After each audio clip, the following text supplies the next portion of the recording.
Bien, chers amis de Café Évangile, parmi les disciples, le Seigneur en désigna encore 72 et il les envoya deux par deux en avant de lui en toute ville et localité où lui-même allait se rendre. Chers amis, nous célébrons en ce jour la fête de Saint Luc, évangéliste.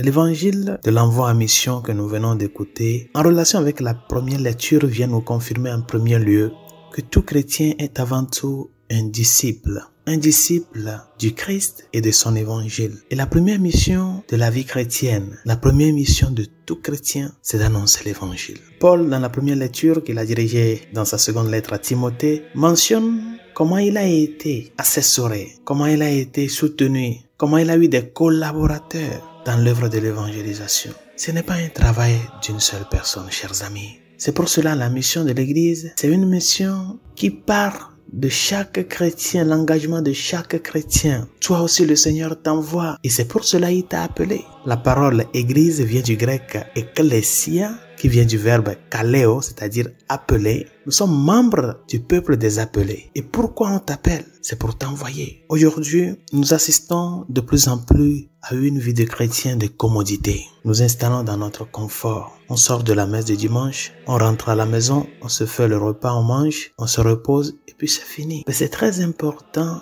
que la préoccupation pour la mission soit aussi présente dans notre vie. Et cette préoccupation pour la mission commence par la formation. Combien de chrétiens de nos jours manquent de formation?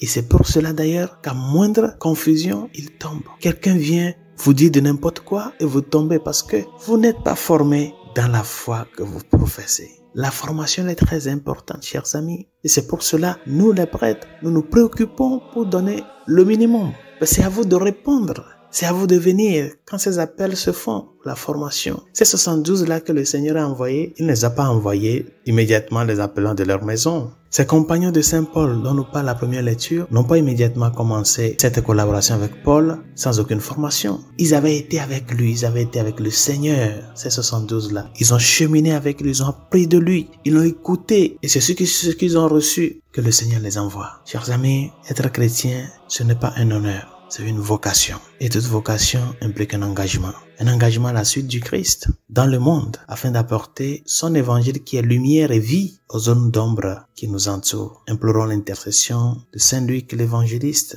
qui minutieusement a pris soin de s'informer parce que Luc ne faisait pas partie du groupe des 12. Il s'est informé de Paul, il s'est formé, il a eu à toucher du doigt les témoins oculaires qui ont vécu avec le Seigneur et c'est de là qu'il a mis par écrit l'évangile et les actes des apôtres, le Christ et son Église. C'est ce que nous disent les deux écrits de Luc. L'évangile qui nous parle du mystère du Christ et les actes des apôtres qui nous parlent du mystère de l'église naissante. C'est l'église du Christ. Ce n'est pas l'église de Paul. Ce n'est pas l'église de Pierre. Ce n'est pas l'église de 12. Ce n'est pas l'église du pape. C'est l'église du Christ. Et Saint Luc l'a si bien compris. Et c'est pour cela, pour donner lumière à ce qu'a été le mystère du Christ dans les évangiles. Et comment ce mystère-là est appelé à se propager dans le temps et dans l'espace. Il nous a montré à travers les actes des apôtres comment l'église a commencé à cheminer en portant ce même message de l'évangile à tous les cœurs. C'est à cela que nous sommes tous appelés, chers amis. Faites à part en ce sens-là. Bonne journée. Dieu vous bénisse.